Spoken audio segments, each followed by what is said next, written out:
What if everything you see, the screen you're watching, the chair you're in, the money in the bank, was all made from one single invisible intelligent substance? What if that substance responded to your thoughts? What if the very atoms that compose your reality were not dead particles randomly colliding in space, but living expressions of an intelligent force that permeates everything? This is not a metaphor or a philosophical abstraction. This is the fundamental premise that Wallace D. Wattles built his entire system upon, a premise that transforms you from a victim of circumstance into an architect of reality itself. Most people operate from a competitive mindset, believing that supply is limited. They wake each morning prepared for battle, ready to fight for their piece of an ever-shrinking pie.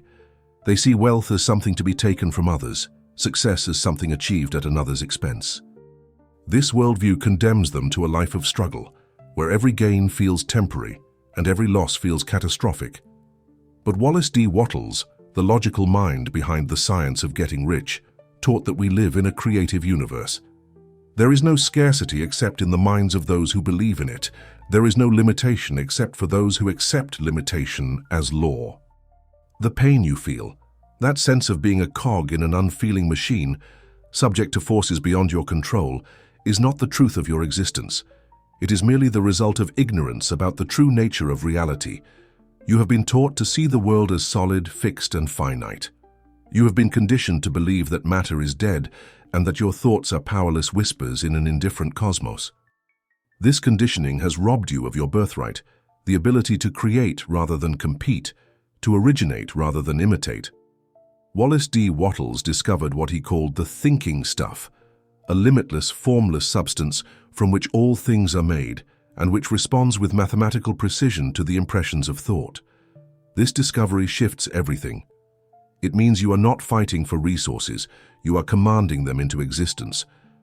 It means you are not subject to the economy, you are creating your own economy. It means the universe is not your adversary, but your partner in creation. The promise here is not just wealth, but a complete transformation in how you relate to reality itself. Wallace D. Wattles was not a mystic wrapped in robes, speaking in riddles from a mountaintop. He was a pragmatic philosopher who approached wealth creation with the rigor of a scientist and the clarity of a mathematician. His system is not based on wishful thinking or positive affirmations alone. It is based on understanding and working with what he identified as the fundamental substance of the universe, the original formless substance that responds to thought with the same reliability that water responds to temperature. When you understand this substance and learn to work with it correctly, wealth becomes not a matter of luck or circumstance, but of scientific certainty. This video will reveal the foundational principle of Wattles' entire system, understanding and using the original formless substance. This is not about wishing, it's about understanding the source code of reality. You will learn the exact mental process for impressing your desires upon this substance, the precise attitude that causes it to respond, and the specific actions that align you with its creative power. You will discover why most people fail to access this power despite their best efforts, and how a single mental error can render all your visualization and affirmation completely ineffective. However, there is a mental action that repels this substance and guarantees your thoughts are never imprinted. Most people unknowingly commit this error every day, wondering why their desires never materialize despite their constant effort. I will reveal this fatal error in Part 4, along with the antidote that Wattles considered the master key to the entire process. For now, if you're ready to shift from competition to creation, from scarcity to abundance, subscribe to this channel and type "I am a creator" in the comments below. Your journey from effect to cause begins now. There is a thinking substance from which all things are made, and which in its original state permeates, penetrates, and fills the interspaces of the universe. This is Wattles' first principle, and it demands that you completely reconceptualize what you believe about the nature of reality. This substance is not merely energy or vibration. It is alive, it is conscious, and it thinks. Every atom in existence is a manifestation of this thinking substance, temporarily held in a particular form by a particular thought. The chair you sit on, the device you're watching this on, the cells in your body, All are this same substance, shaped and held in form by intelligence.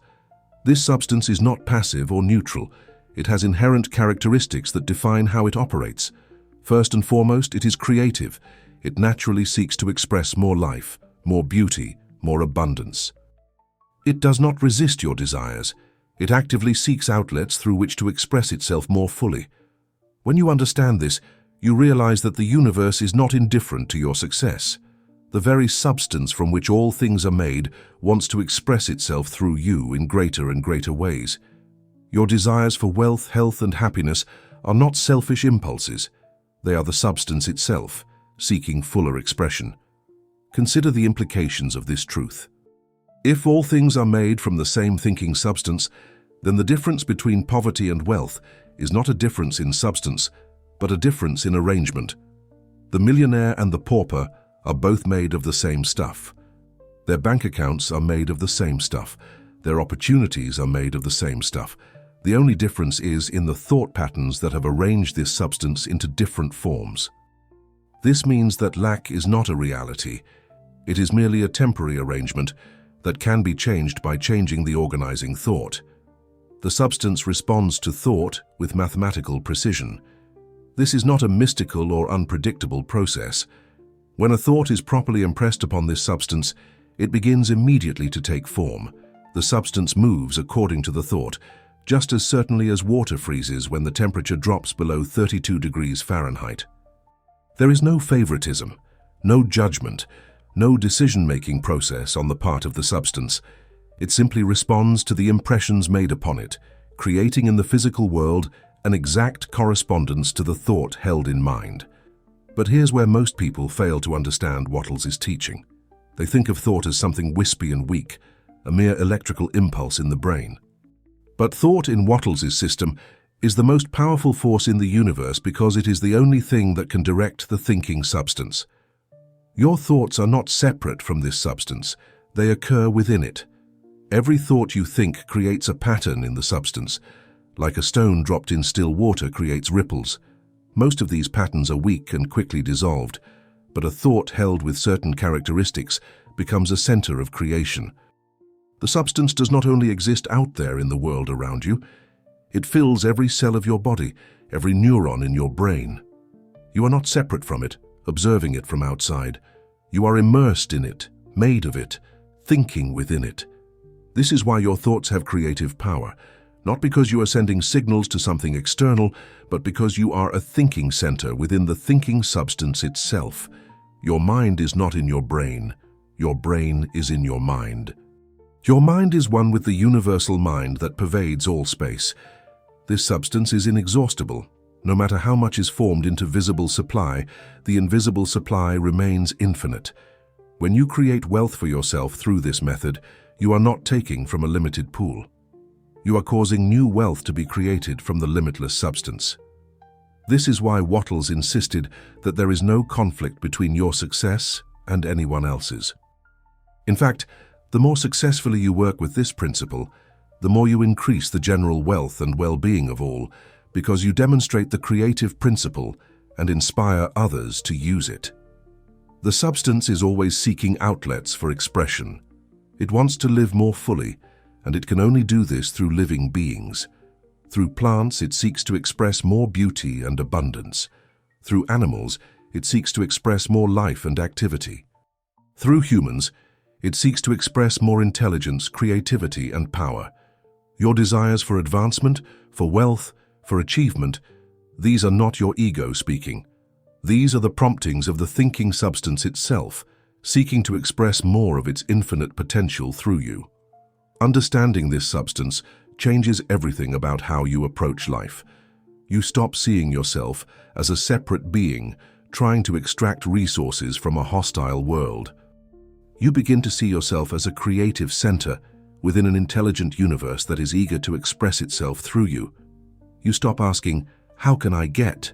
and start asking, "What does the substance want to create through me?" This shift in perspective is not just philosophical. It has immediate practical consequences for your ability to create wealth. The thinking substance is not bound by current conditions or appearances. It does not care what your bank account says today. It does not care what the economy is doing. It does not care about your past failures or current limitations. It responds only to the thought impressed upon it now, in this moment. This is why a person can go from poverty to wealth, from sickness to health, from failure to success, because the substance is always ready to take new forms according to new thoughts. When you truly grasp this principle, fear begins to dissolve. How can you fear lack when you understand that you are surrounded by, immersed in, made of infinite substance that responds to your thought? How can you fear failure when you know that the substance is always ready to form itself according to your clear mental image? How can you fear competition when you realize that there is enough substance to create abundance for everyone who learns to think in the certain way? The substance operates through established channels and natural laws. It does not violate the principles of physics or manifest things out of thin air in violation of natural law. Instead, it works through what Wattles calls the established lines of natural growth. When you impress a thought upon the substance, it begins to move people, circumstances, and resources in natural ways to bring about the manifestation of that thought. This is not magic. It is the logical operation of an intelligent universe responding to the directions given by a thinking center within it. This thinking substance is what religions have called God, what philosophers have called the Absolute, what scientists are beginning to recognize as the unified field. But Wattles was not interested in theological or philosophical debates. He was interested in practical application. He wanted to know, if this substance exists and responds to thought, how can we use it to create wealth? How can we work with it systematically and scientifically? The answer to these questions forms the basis of his entire system. The recognition of this thinking substance as the source of all wealth revolutionizes your approach to money and success.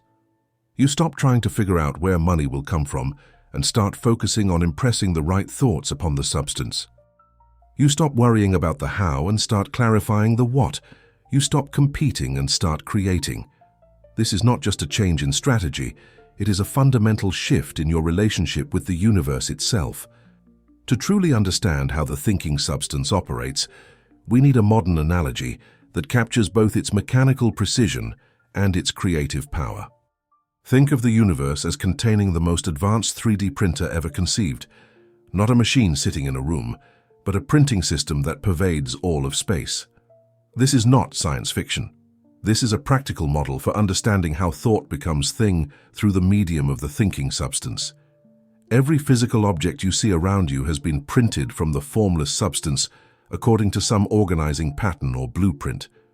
The thinking substance itself is like the raw filament in this universal 3D printer, formless, flexible, containing infinite potential. This filament is not plastic or metal. It is pure potentiality, capable of becoming anything. It fills all space, ready at every moment to be formed into new creations.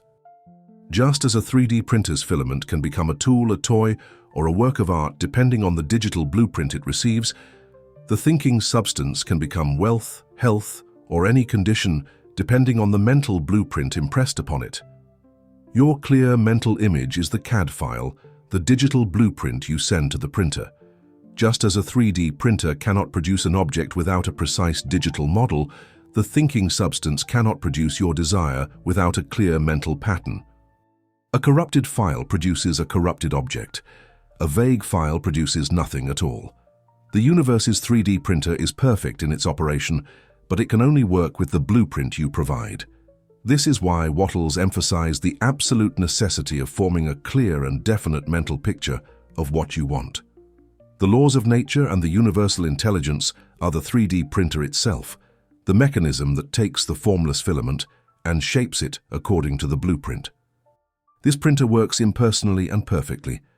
It does not judge whether your blueprint is good or bad, worthy or unworthy. It simply produces in the physical world an exact correspondence to the mental pattern provided. A flawed blueprint guarantees a flawed object. A perfect blueprint guarantees a perfect manifestation. The printer itself never fails, only the blueprints can be inadequate. Consider how a 3D printer actually works. Layer by layer, it builds up the object from nothing but raw material and information. The thinking substance works the same way, building your desire into reality layer by layer, event by event, opportunity by opportunity. You don't see the intermediate stages happening inside the printer, and you don't see all the movements of the substance as it works to manifest your thought. But just as surely as the 3D printer produces the object, the thinking substance produces the reality that corresponds to your sustained mental image. The precision of this process cannot be overstated. Just as a 3D printer will reproduce every detail in the digital file, every curve, every angle, every measurement, the thinking substance reproduces every aspect of your mental image. If your mental image includes wealth, but also includes struggle, you will manifest wealth through struggle. If your mental image includes success, but also includes guilt, you will manifest success accompanied by guilt. The substance does not interpret or improve upon your blueprint. It reproduces it exactly as given. This is why the quality of your mental blueprint is everything. You cannot hold a picture of poverty and manifest wealth. You cannot hold a picture of sickness and manifest health. The substance has no choice but to print according to the blueprint provided. This is not a punishment or a reward. It is simply the mechanical operation of universal law. Understanding this removes all mystery from the process of manifestation and makes it a matter of scientific precision rather than hope or luck. The universal 3D printer never runs out of filament. No matter how many objects are printed, the supply remains infinite. This is the crucial difference between the universal printer and any physical printer. When you manifest wealth, you are not using up the substance that someone else needs.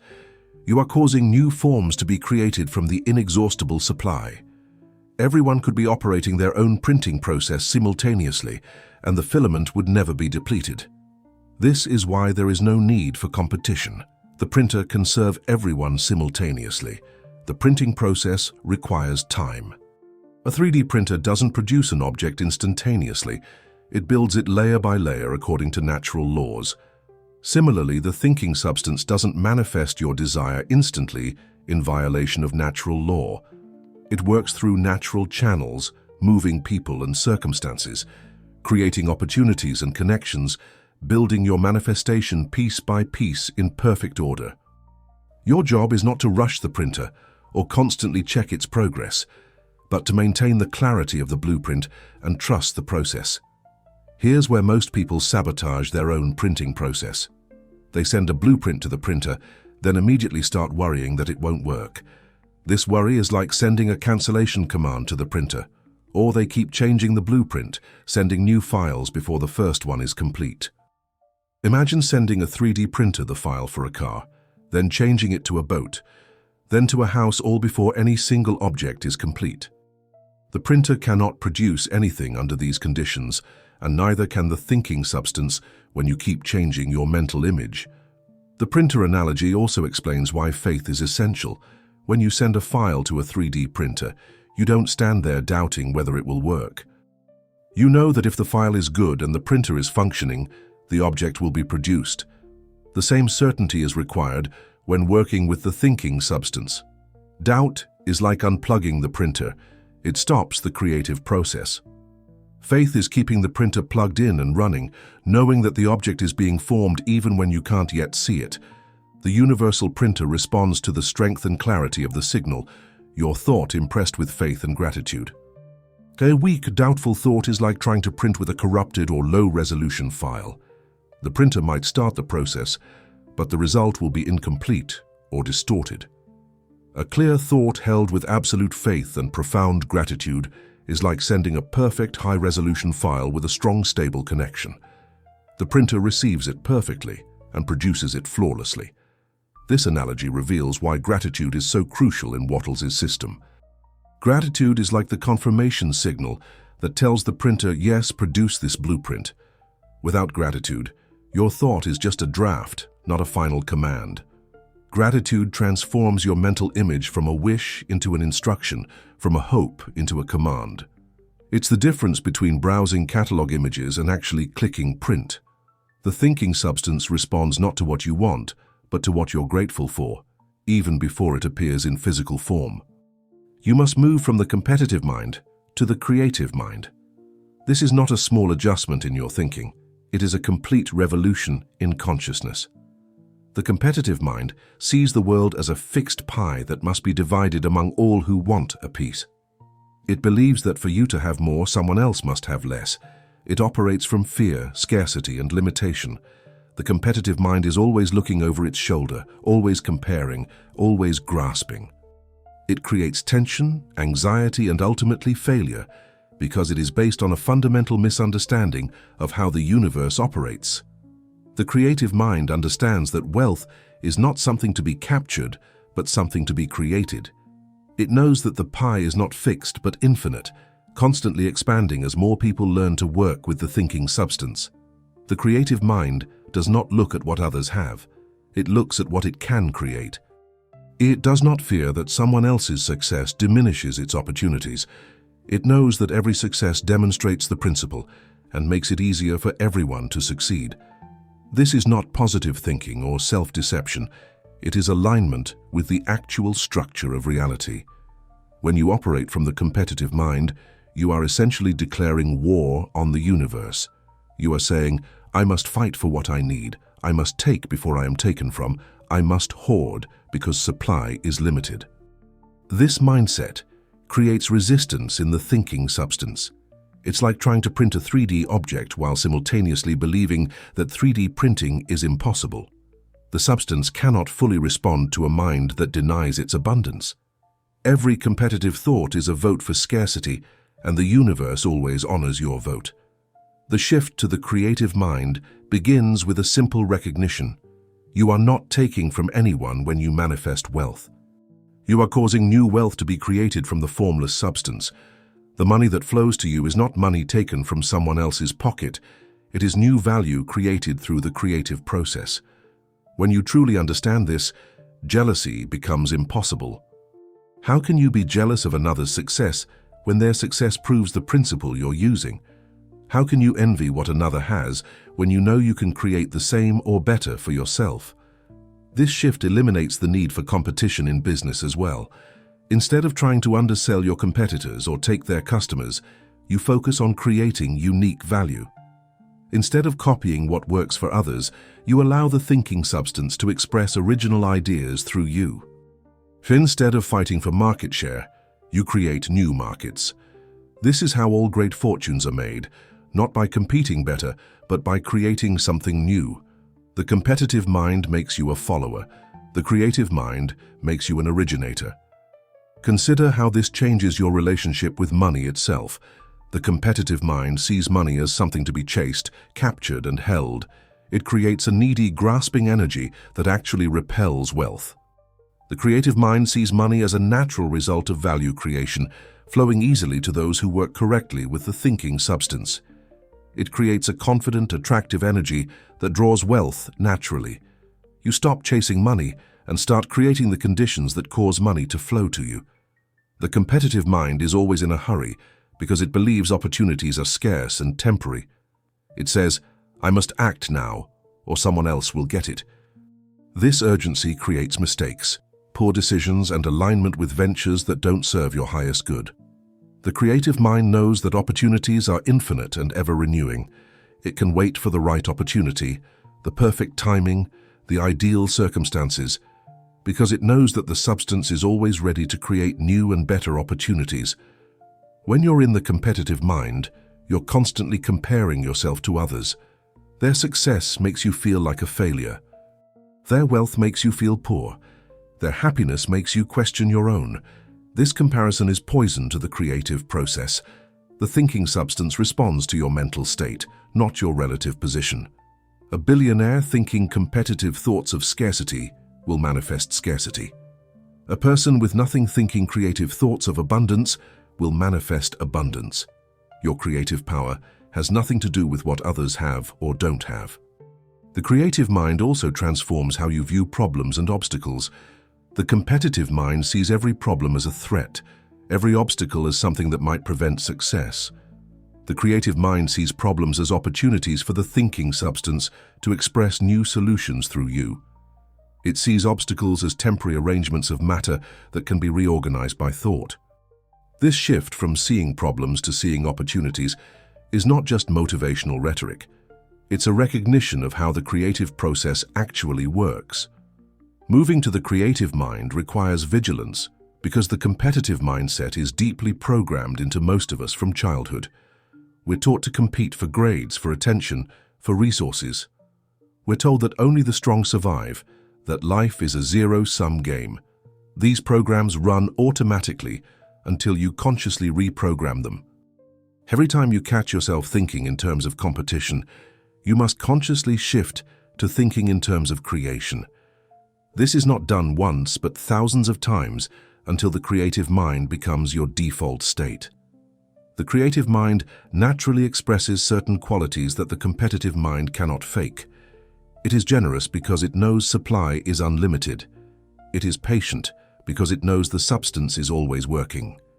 It is confident because it understands the laws that govern creation. It is peaceful because it has no enemies to fight. These qualities are not moral virtues you must strain to achieve. They are natural expressions of a mind that understands its creative power. This shift also changes how you relate to the success of others. In the competitive mind, someone else's victory is your defeat. In the creative mind, someone else's victory is proof that the system works. You begin to celebrate others' successes genuinely because each success strengthens your faith in the principle. You can learn from their victories without feeling diminished by them. You can even help others succeed without fearing that you're giving away your own opportunities. The creative mind understands that wealth creation is not about taking, but about giving new value, new ideas, new solutions to the world. Every great fortune has been built by someone who gave something new to humanity. They didn't take money from people. People gladly gave money in exchange for the value received. This is the creative process in action, the thinking substance expressing itself as new value through a human channel, and that value naturally attracting its equivalent in money. When you fully embrace the creative mind, you stop asking, "How can I get?" and start asking, "What can I give?" But this is not self-sacrifice or charity. It's understanding that giving and receiving are the same process viewed from different angles. When you give value created from the thinking substance, you automatically receive value in return. It's not a moral law, but a mechanical one, as reliable as gravity. The creative mind knows this and therefore gives freely, knowing that the return is certain. The transition from competitive to creative thinking is the foundation of all lasting success. Without this shift, all your visualization and affirmation will be sabotaged by the underlying belief in scarcity. With this shift, even simple thoughts become powerful, creative forces. The thinking substance cannot fully respond to a mind divided against itself, trying to create while believing in competition. But when you fully embrace the creative mindset, the substance responds with an outpouring of opportunities, ideas, and resources that seem almost magical to those still trapped in competitive thinking. This is not about being passive or non-competitive in the conventional sense. You still take action, still strive for excellence, still work to build and grow. But you do it from a completely different mental space, one of creation rather than competition, abundance rather than scarcity, cooperation rather than conflict. This shift in consciousness is the first and most crucial step in learning to work with the thinking substance. The creative mind is your natural state. Before you were taught to compete, you naturally created. Watch children play and you'll see the creative mind in action, building, imagining, inventing without any thought of competition. The competitive mind is learned behavior, and what has been learned can be unlearned. As you practice thinking from the creative perspective, it becomes easier and more natural until eventually the competitive mind simply falls away like an outgrown shell. The moment you fully embrace the creative mind, you enter a different universe, one where supply is infinite, opportunities are endless, and success is not about beating others, but about expressing your unique creative power. This is the universe Wattles discovered, the universe where the thinking substance responds to your every thought with mathematical precision. This is where true wealth is created, and this is where your journey to riches really begins. Form a clear and definite mental image. This is the first step in the formula for impression, and it is where most people fail before they even begin. You cannot impress a vague thought upon the thinking substance any more than you can print a blurry, undefined file on a 3D printer. The substance requires precision, detail, and clarity. You must see the thing you want not as a vague concept, but as a completed reality, with all its details intact. This is not about hoping or wishing. It's about mental engineering, creating a blueprint so clear that the universe has no choice but to print it into reality. What does a clear mental image actually look like? If you want a house, you don't just think house. You see the specific house, its architecture, its rooms, its colors, its location.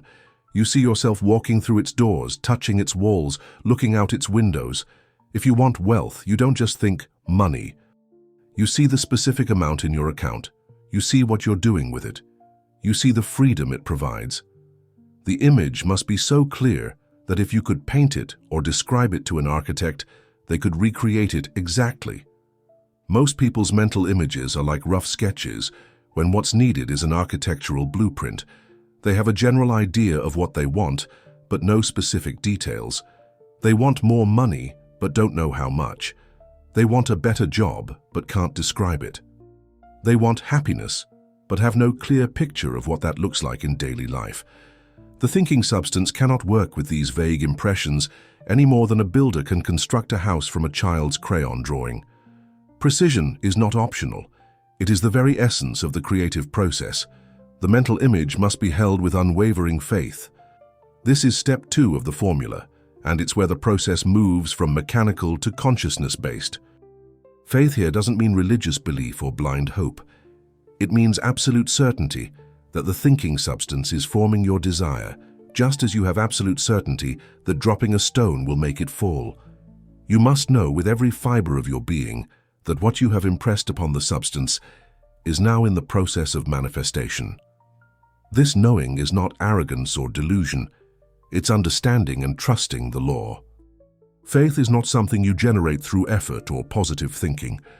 Real faith comes from understanding how the thinking substance actually works. When you truly understand that the substance must respond to your thought, faith becomes natural. It's like understanding how electricity works. Once you know the principles, you have complete faith that flipping the switch will turn on the light. The faith Wattles speaks of is this kind of scientific faith, based on understanding of law rather than hope or belief. Doubt is like unplugging the 3D printer mid-job. It cancels the creation. This is not punishment or judgment from the universe. It's simple mechanics. Doubt sends a contradictory signal to the thinking substance. You're essentially saying, create this and don't create this simultaneously. The substance cannot respond to contradictory instructions. It's like trying to drive a car with one foot on the gas and one on the brake. You create resistance and heat, but no forward motion. Every moment of doubt weakens the impression you've made upon the substance. The third step is to hold this image with profound gratitude. This is Wattles' master key, the element that transforms thought from a wish into a creative command. Gratitude is not just a nice feeling or a spiritual practice. It is the force that connects your mind to the thinking substance. It creates a harmonious vibration between your consciousness and the creative source. Without gratitude, your thought is like a radio transmission without a carrier wave. It has content but no power to travel through space and reach its destination. Why is gratitude so powerful in this process? Because gratitude is the acknowledgement that the thing is already done. When you're truly grateful for something, you're not hoping for it. You're acknowledging its reality. This acknowledgement is what the thinking substance responds to. You must be deeply grateful now before you receive it in physical form. This gratitude is not pretending or self-deception. It's recognizing that in the realm of the thinking substance, your creation is already complete. The physical manifestation is just the final step in a process that has already occurred. Gratitude brings your mind into vibrational harmony with the creative source. Think of it as tuning a radio to the exact frequency of a station.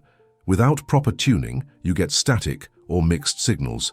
With perfect tuning, you get clear reception. Gratitude is the tuning mechanism that aligns your mental frequency with the frequency of creation. When you're in a state of profound gratitude, you're literally on the same wavelength as the thinking substance, and communication becomes perfect. The combination of these three elements, clear image, unwavering faith, and profound gratitude, creates what Wattles calls the impression. This is not a gentle suggestion to the universe. It's a definite command impressed upon the thinking substance with such force and clarity that manifestation becomes inevitable. Think of it like pressing a seal into warm wax. The impression is definite, detailed, and permanent. Once properly impressed, the substance begins immediately to move toward manifestation. After you have successfully impressed your thought through this formula, you must release the how and move into what Wattles calls efficient action. This is crucial and often misunderstood.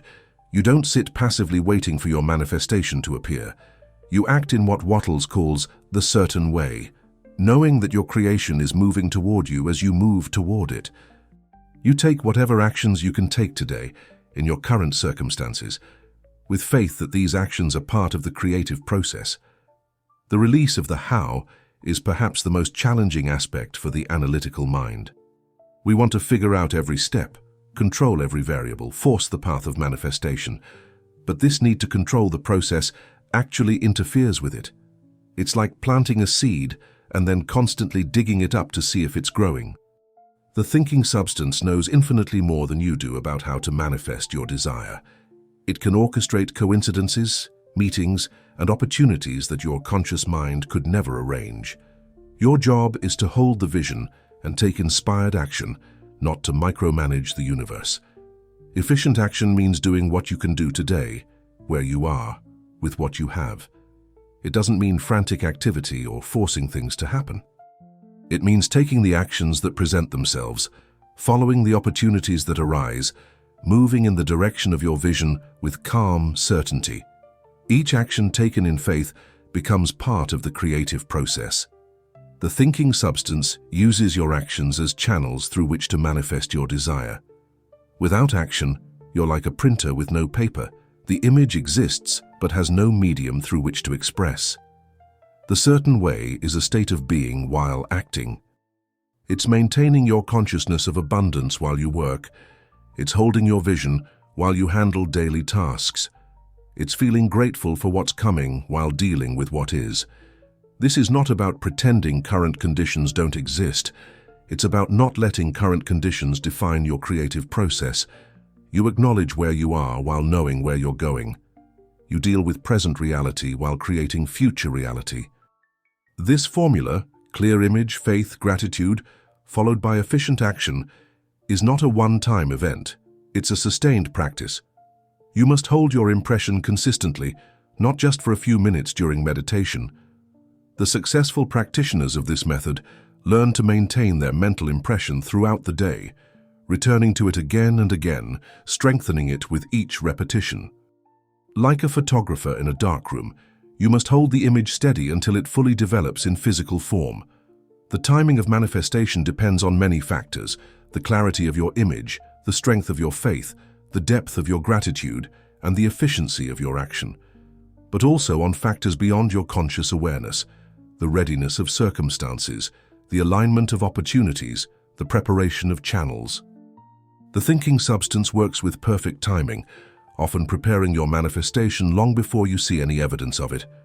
What looks like sudden success is usually the result of long, invisible preparation by the substance. This formula is scientific in its precision, but artistic in its application. Like a musician learning scales, you must first master the mechanical aspects, forming clear images, generating faith, cultivating gratitude. But eventually, it becomes a flowing, natural process.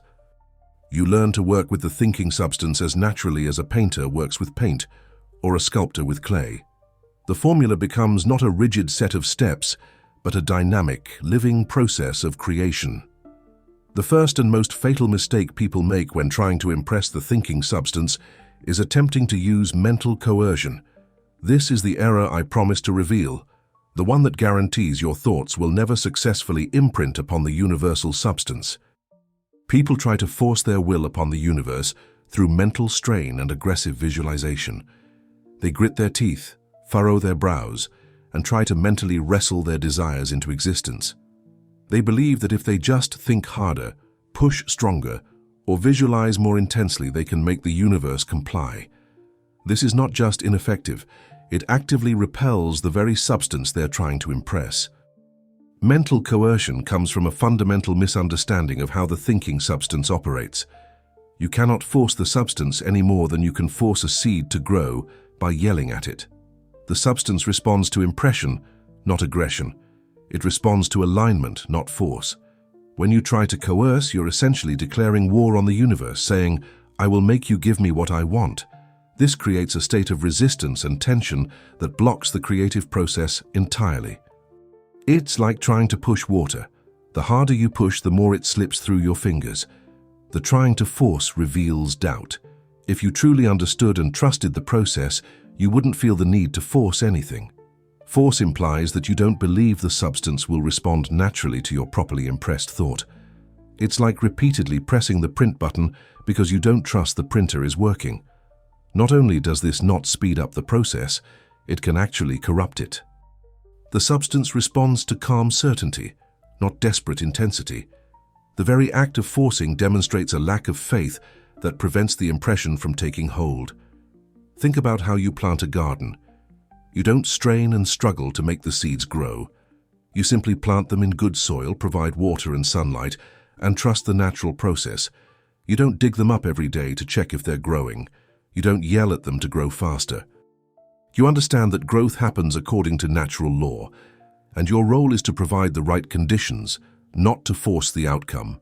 The same principle applies to impressing the thinking substance. You provide the clear image, faith, and gratitude, then allow the natural process to unfold. The second major mistake is sending what I call a corrupted file to the universal printer. This happens when you have a clear image one day, then change it the next. Or when you hold your desired image while simultaneously thinking thoughts of fear, doubt, and worry. You're essentially sending contradictory blueprints to the thinking substance. Monday, you impress wealth. Tuesday, you impress poverty through worry. Wednesday, you're back to wealth. Thursday, you're paralyzed by fear of failure. The substance cannot create from these contradictory instructions. It's like trying to build a house while constantly changing the architectural plans. Most people don't realize how often they corrupt their mental files. They spend 5 minutes visualizing abundance, then spend the rest of the day thinking and talking about lack. They affirm health in the morning, then spend all day discussing their symptoms. They declare their faith in success, then constantly prepare for failure just in case. Every thought of lack, limitation, or fear is a vote against your desired manifestation. The thinking substance responds to the dominant impression, and for most people, their fears and doubts far outweigh their moments of clear, faithful visualization. The corruption also happens through inconsistency in the details of your vision. Today, you want a house by the ocean. Tomorrow, you want a mountain cabin. Next week, you're back to the beach house, but now it's a different style. The substance begins to form one thing. Then you change the blueprint, and it must begin again. This is why Wattles emphasize the importance of deciding exactly what you want before beginning the impression process. Changes and adjustments are fine before you begin, but once you've started impressing your thought upon the substance, consistency is crucial. Another form of corruption comes from holding contradictory beliefs about deserving or possibility. You visualize wealth while believing rich people are evil. You imagine success while believing you're not smart enough to achieve it. You picture perfect health while believing your condition is incurable. These contradictory beliefs create static in your transmission to the thinking substance. It's like trying to print a document while simultaneously telling the printer that printing is impossible. The substance cannot override your fundamental beliefs about what's possible or what you deserve. The third fatal mistake is ungrateful impatience, constantly checking for results and feeling frustrated that it hasn't arrived yet. This is perhaps the most common error, and it completely severs your connection to the creative source. When you're constantly looking for evidence that it's working, you're demonstrating that you don't believe it's working. When you're frustrated by the absence of results, you're affirming absence rather than presence. Every moment of impatience is a declaration that the process isn't working, and the thinking substance responds to this declaration by making it true. Impatience comes from misunderstanding the nature of creation through the thinking substance. Physical manifestation is the last step in a process that begins in the invisible realm. Long before you see any physical evidence, the substance is moving, arranging, and preparing your manifestation. People, circumstances, and resources are being aligned in ways you cannot see. To be impatient is to judge the process by incomplete evidence. It's like declaring a cake isn't baking because you can't see it through the oven door.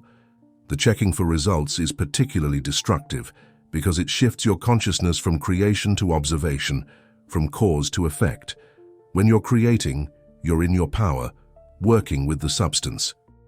When you're checking for results, you're in a state of need and lack, looking for evidence that you don't really believe exists. This shift in consciousness sends a clear signal to the thinking substance. I don't really believe this is working. The substance has no choice but to validate your belief. Ungrateful impatience also reveals a fundamental misunderstanding of gratitude's role in the creative process. Gratitude is not a response to receiving, it's the cause of receiving. When you're only grateful after you get what you want, you're reversing the creative process. You're saying to the universe, "Give me what I want, and then I'll be grateful." But the universe responds to gratitude, not to demands. The correct approach is to be grateful first before any evidence appears, and this gratitude causes the manifestation. These three mistakes, mental coercion, corrupted files, and ungrateful impatience, account for the vast majority of failures in working with the thinking substance. People wonder why their visualizations don't work, why their affirmations seem powerless, why the law of attraction fails them. It's not because the principles are false or because they're special exceptions to universal law. It's because they're making one or more of these fundamental errors, sabotaging their own creative process without realizing it. The antidote to mental coercion is relaxed certainty. Instead of forcing, you allow. Instead of straining, you trust. You impress your thought upon the substance with the same calm confidence you have when planting a seed in fertile soil. You know the law, you trust the process, and you don't need to force anything. This relaxed certainty is infinitely more powerful than mental strain because it allows the substance to respond naturally and fully to your impression. The creative energy works through the established lines of natural growth. This is one of Wattles' most profound insights, often overlooked by those seeking instant manifestation. The thinking substance doesn't violate natural law to deliver your desires. It works through it, with it, as it. Your manifestation will come through natural channels, appearing as opportunities, connections, ideas, and circumstances that seem perfectly logical in hindsight. The miracle is not in the violation of natural law, but in the perfect orchestration of natural events to produce your desired outcome. Understanding this principle removes the magical thinking that sabotages so many people's efforts. You're not waiting for money to materialize in your bank account from thin air. You're not expecting success without action or wealth without value creation. Instead, you're working with a substance that arranges natural events in supernatural ways. The person you need to meet happens to be at the coffee shop you impulsively decide to visit. The book containing the exact information you need falls off the shelf at the bookstore. The opportunity you've been seeking is mentioned casually in a conversation you almost didn't have. Your part in this process is to focus and impress your desire, then act in harmony with the laws of the universe. This means taking inspired action when it presents itself, following through on opportunities that arise, and maintaining your consciousness of success while doing today's work with excellence. You don't sit passively waiting for manifestation. You move toward it as it moves toward you. Every action taken in faith and gratitude becomes a channel through which the thinking substance can work. The established lines of natural growth also means respecting the principle of gradual increase. A seed doesn't become a tree overnight, and most manifestations follow a similar pattern of growth. The thinking substance usually works by incremental improvement rather than quantum leaps. Your business grows customer by customer. Your wealth increases transaction by transaction. Your health improves day by day. There are exceptions, sudden windfalls and quantum leaps do occur. But the reliable path is through natural growth, accelerated by proper impression upon the substance. This principle explains why maintaining your mental impression over time is so crucial. You're not just sending a one-time command to the universe, you're establishing a pattern of growth, a direction of expansion that the thinking substance follows.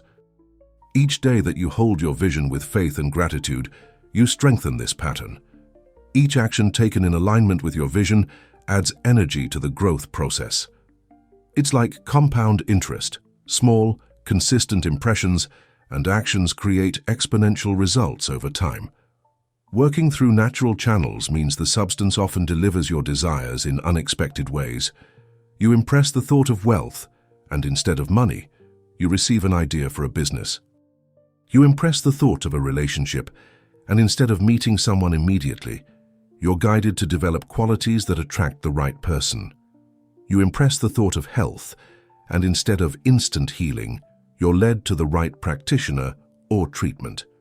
The substance knows the most efficient path to your desire, and it's usually not the path your conscious mind would choose. This is why releasing attachment to the how is so important. Your conscious mind can see only a few possible paths to your desire. The thinking substance can see infinite paths, including ones that don't yet exist. When you insist on a specific how, you limit the substance to working through that one channel. When you release the how and focus only on the what, you allow the substance to work through all possible channels, often delivering your desire in ways that seem miraculous because they were beyond your imagination. The principle of natural growth also means that your manifestation will be stable and sustainable. Things that manifest through the proper impression of thought upon substance have deep roots. They're not fragile or temporary. A fortune built through working with the thinking substance doesn't disappear in the next market crash. A relationship formed through this process doesn't crumble at the first challenge. Health restored through these principles doesn't relapse at the first stress. Because the manifestation came through natural growth, it has the strength and stability of all natural things. Understanding natural growth helps you recognize the signs that your manifestation is developing. Before a plant breaks through the soil, extensive root development occurs underground. Similarly, before your desire manifests physically, extensive preparation occurs in the invisible realm. You might notice synchronicities increasing. The right people start appearing in your life. Information you need comes from unexpected sources. Opportunities that align with your vision begin presenting themselves. These are signs that the thinking substance is working, even when you can't yet see the final result. This principle also reveals why forcing and impatience are so destructive. You cannot force natural growth without destroying it.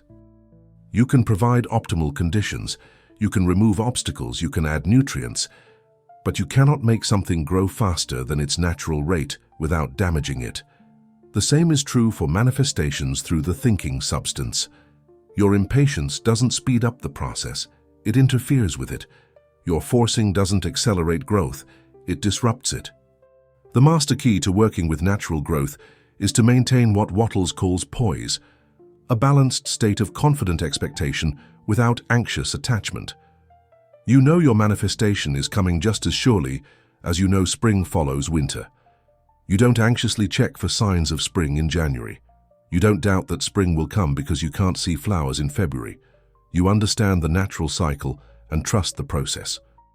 This same poise is needed when working with the thinking substance. Natural growth also means that your manifestations will be appropriate to your current capacity. The thinking substance doesn't give you more than you can handle. If you impress the thought of $1 million business but have no business experience, the substance might first manifest opportunities to learn business skills. If you impress the thought of perfect health but have destructive habits, the substance might first manifest the motivation and resources to change those habits. The substance works with wisdom, preparing you to receive and maintain what you've impressed. This principle protects you from premature manifestation that could be destructive.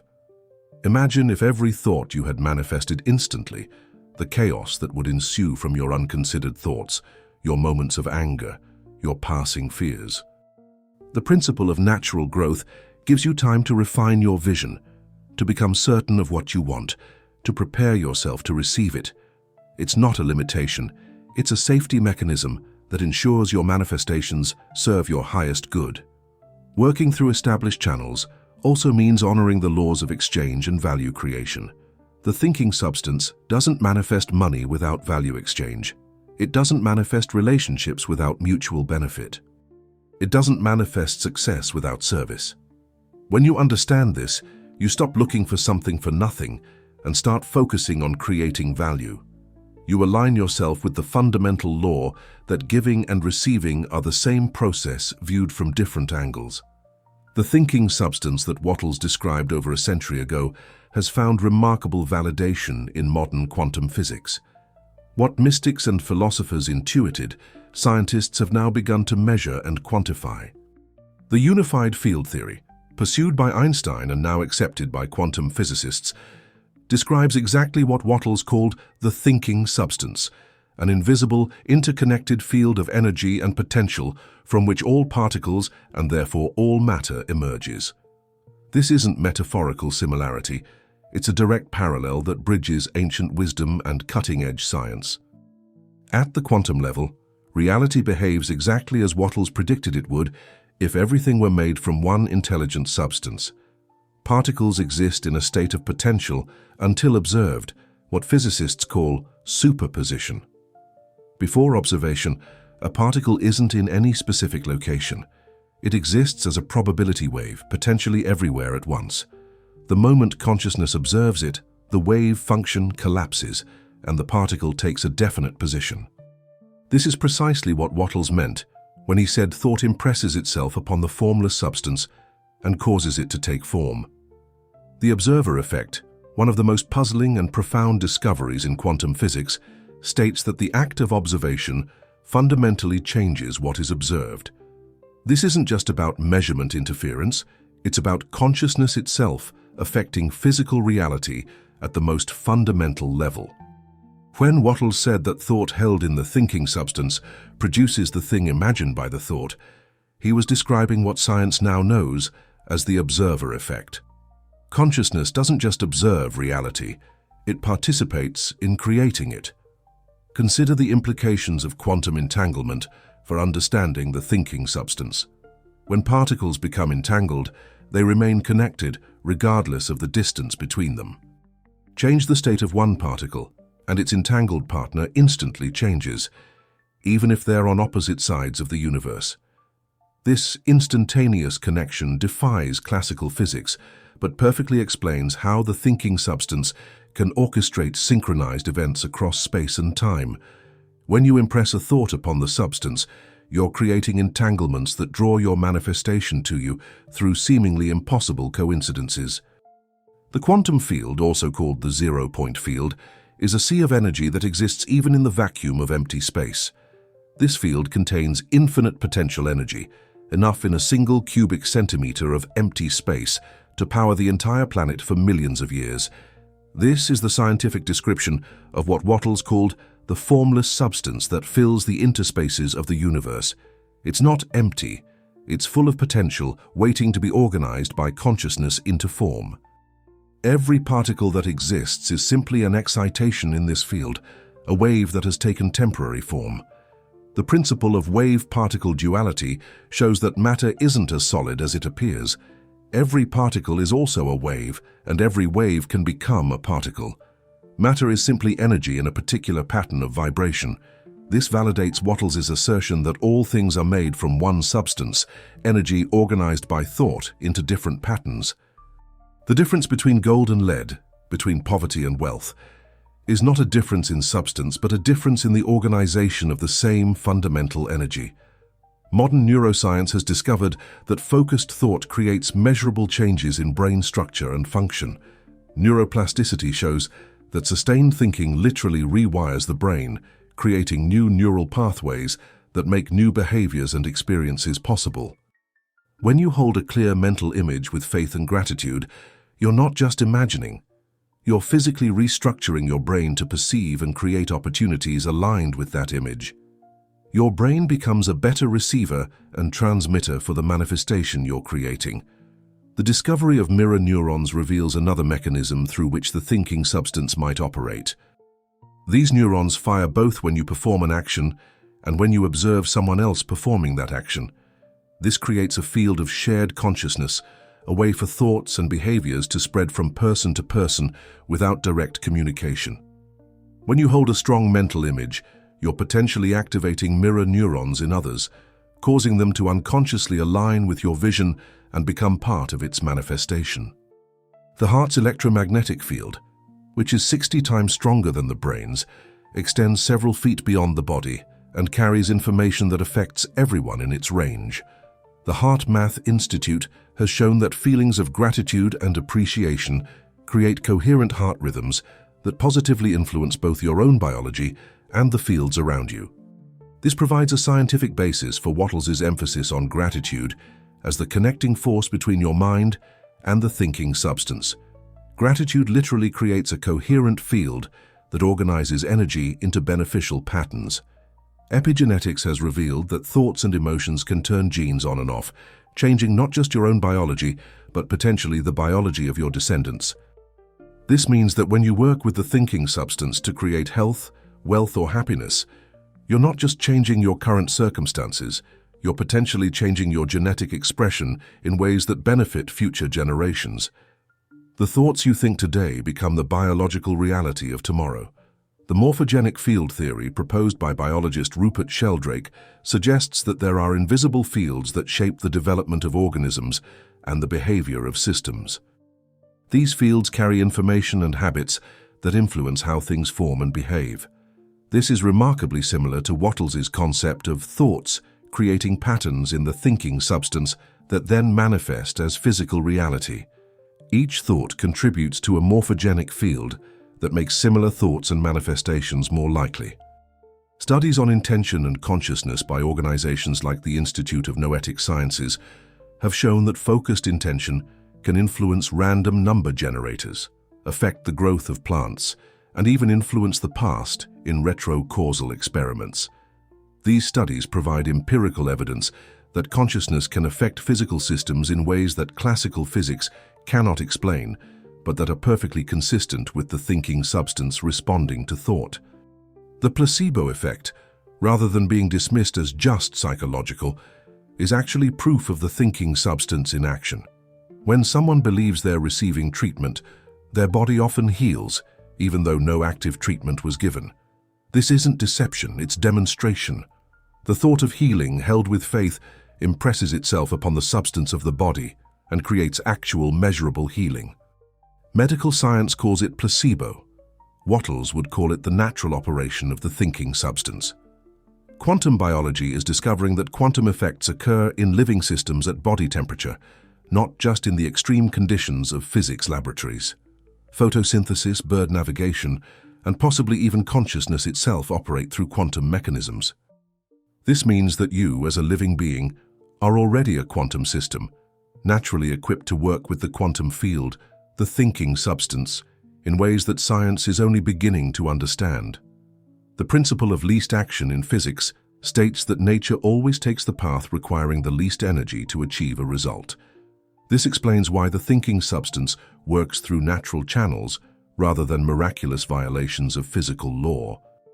The substance is supremely efficient, organizing coincidences and synchronicities that appear magical but are actually the most energy-efficient path to manifestation. What seems like luck is actually the universe taking the path of least resistance to fulfill your impressed thought. These scientific parallels don't diminish the profound nature of Wattles' discoveries, they validate them. We now have scientific frameworks for understanding what Wattles perceived through observation and intuition. The thinking substance isn't a mystical concept, but a scientific reality that we're only beginning to understand. Every advance in quantum physics, consciousness research, and field theory brings us closer to scientifically proving what Wattles knew practically. That thought, properly impressed upon the universal substance, creates reality. The Wright brothers did not see a pre-existing airplane to copy. This is the perfect demonstration of working with the thinking substance to create something entirely new from the formless. Before December 17, 1903, heavier-than-air flight was considered impossible by most scientists. The Wright brothers had no model to follow, no successful precedent to improve upon. They had to form the image of a flying machine in their minds first, holding it with faith and gratitude for the possibility, and then take action to bring the physical components together. They caused a new thing to be created from the formless substance. What's remarkable about the Wright brothers' story is how perfectly it illustrates Wattles' principles. They didn't compete with anyone. There was no one to compete with in their field. They weren't trying to take something from others. They were creating something that had never existed. They held their vision with absolute faith, despite repeated failures and public ridicule. They were grateful for each small success, each bit of learning, each step forward.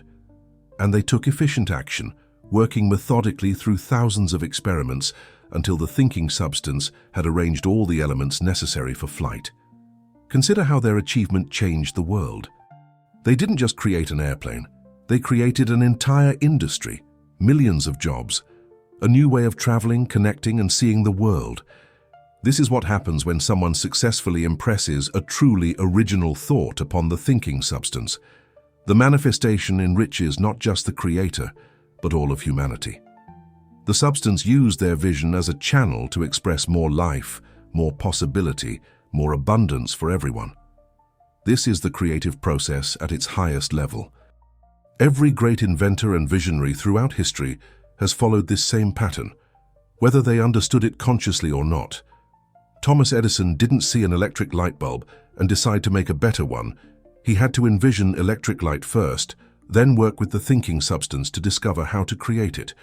He held the vision through thousands of failed experiments, maintaining faith that the solution existed in the formless substance, waiting to be discovered. His gratitude for each failure that taught him what didn't work kept him connected to the creative source. Steve Jobs didn't look at existing phones and make incremental improvements. He envisioned a completely new kind of device, a computer in your pocket that would transform how humans interact with information and each other. He held this vision with such clarity and faith that he convinced others to help manifest it, even when the technology didn't yet exist to make it possible. The thinking substance arranged suppliers, technologies, and talents from around the world to manifest his vision, creating not just a product, but a revolution in human behavior. These visionaries demonstrate another crucial principle. The thinking substance often works through multiple people to manifest a grand vision. The Wright brothers worked as a team. Edison had a laboratory full of assistants. Jobs had designers, engineers, and manufacturers. When you hold a vision that's too large for one person to manifest, the thinking substance arranges for others to be drawn to your vision, to contribute their talents, to become part of the creative process. Your clear mental image becomes an organizing principle that coordinates the efforts of many. What these stories reveal is that the thinking substance doesn't favor certain people, it responds to certain mental states and actions. The Wright brothers weren't chosen by destiny, they chose to think in the creative way. Edison wasn't specially gifted by the universe, he learned to work with universal principles. Jobs wasn't lucky. He understood intuitively how to impress his vision upon the substance and maintain it despite obstacles. Anyone who learns to think and act in the certain way can access the same creative power. The pattern is always the same. Vision first, then manifestation. The mental always precedes the physical. The invisible always precedes the visible. This is why Wattles emphasized that you must have a clear mental image before you can manifest anything. You can't create what you can't conceive, but once you can conceive it clearly, hold it with faith and feel grateful for it, the thinking substance begins immediately to work on its manifestation, arranging coincidences, inspirations, and opportunities to bring it into physical form. Modern entrepreneurs demonstrate this principle daily. Every successful startup began as a mental image in someone's mind. Airbnb started with two founders imagining a world where anyone could rent their space to travelers. They held this vision when they had no properties, no website, no customers. They maintained faith when investors rejected them repeatedly. They remained grateful for the possibility of creating something new. And the thinking substance arranged everything, the technology, the timing, the cultural shift. To manifest their vision, into a multi-billion-dollar reality. These examples prove that the thinking substance isn't limited to personal manifestations of health or wealth. It can manifest entire industries, revolutionary technologies, and social transformations. The scope of what you can create is limited only by the clarity of your vision and the strength of your impression. The substance doesn't distinguish between manifesting $1 or $1 billion, between creating a small improvement or a world-changing innovation. It simply responds to the thought impressed upon it with faith and gratitude. You are not just a body living in a material world, you are a thinking center existing within a thinking substance. This is the ultimate synthesis of everything Wattles taught, the recognition that you are not separate from the creative power of the universe, but an integral part of it. You are not a supplicant begging favors from an external force. You are a creative center within the infinite creative substance, equipped with the power to originate thought and thereby originate reality. This understanding transforms you from a victim of circumstance into a conscious creator of your experience. Your power lies not in physical effort alone, but in your ability to originate thought and impress it upon the creative fabric of the cosmos. Physical action is important, but it's secondary to thought. A person taking massive action with a poverty consciousness will manifest poverty through their action. A person taking modest action with a wealth consciousness will manifest wealth through their action. The difference isn't in the amount of effort, but in the quality of thought that directs the effort. Your thoughts are the blueprints, your actions are merely the construction crew. Understanding yourself as a thinking center within the thinking substance eliminates the illusion of separation that causes most human suffering. You're not alone, struggling against an indifferent universe. You're a wave in an ocean of consciousness, temporarily individualized but never separated from the whole. Your thoughts ripple through the entire substance, affecting everything and everyone. Your success contributes to universal success. Your happiness increases universal happiness. There is no separation between your good and the good of all. This synthesis reveals why selfish thinking ultimately fails while creative thinking succeeds. Selfish thinking tries to separate your good from universal good, creating resistance in the thinking substance. Creative thinking aligns your good with universal good, creating harmony and flow. When you create value for others while creating wealth for yourself, you're working with the grain of the universe. When you try to gain at others' expense, you're working against it. The thinking substance naturally supports thoughts that increase life for all and resists thoughts that diminish life for any. As a thinking center, you have the power to originate completely new thoughts, not just recycle existing ones. This is your divine capacity, to think thoughts that have never been thought, to imagine realities that have never existed, to create solutions that have never been conceived. You're not limited to what has been. You can originate what can be. This originating power is what separates conscious creators from unconscious repeaters.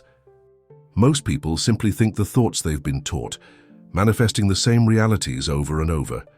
You have the power to think new thoughts and manifest new realities. You are a creator. This is not a metaphor or a motivational platitude. It is the fundamental truth of your existence. The universe is not a dead machine, but a living, intelligent substance, eager to express more life through you. Every desire you have for advancement, for growth, for fuller expression is the thinking substance itself, seeking to experience more through your unique perspective. You are not an accident in an indifferent cosmos. You are a deliberate expression of cosmic creativity, equipped with the power to consciously direct the creative process. Stop begging for scraps from the table of circumstance. This subservient attitude is based on the illusion that you're separate from the source of supply, that you must petition an external power for your needs. But you are not separate from the source. You are an expression of it. The thinking substance that creates worlds flows through your consciousness. The power that builds galaxies responds to your thought. You don't need to beg.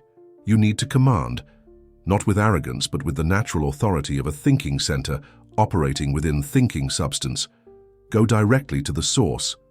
Stop looking for intermediaries, for permission, for validation from external authorities. The source of all wealth, all health, all happiness is the thinking substance, and you have direct access to it through your own consciousness. You don't need special techniques, expensive programs, or gurus' blessings. You need only to understand the principles and apply them. The source is not distant or difficult to reach. It's the very substance of your being, closer than your breath, more intimate than your heartbeat. Learn the language of faith and gratitude, and command your creations into being. This language is not words but states of consciousness. Faith is not belief but knowing. Knowing that the substance must respond to your properly impressed thought, as surely as water must freeze at 32 degrees. Gratitude is not just thankfulness but recognition. Recognition that the substance is always working for your highest good, always ready to manifest your clearly held vision. When you speak this language fluently, creation becomes as natural as breathing. You have been conditioned to believe in limitation, but limitation is not truth. It's a temporary arrangement of thought that can be changed by changing the thought. You've been taught to compete, but competition is not necessary. Creation is your natural mode. You've been programmed to fear scarcity, but scarcity is an illusion. Abundance is the reality. Every limiting belief you hold is just a thought pattern that can be replaced. Every fear you have is just a misunderstanding that can be corrected. Every obstacle you face is just formless substance waiting to be reorganized by your creative thought. The universe is eager to express more life through you. It's not reluctant or resistant to your success. The thinking substance naturally moves toward greater expression, fuller life, more abundance.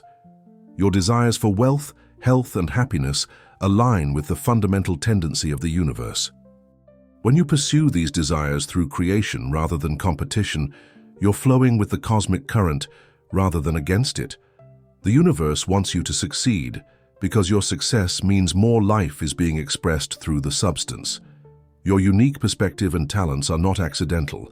They're precisely what the thinking substance needs to express certain possibilities. No one else can create exactly what you can create. No one else can contribute exactly what you can contribute. Your originating thoughts, impressed upon the substance, will manifest realities that could not exist without you. This is not pressure, but privilege.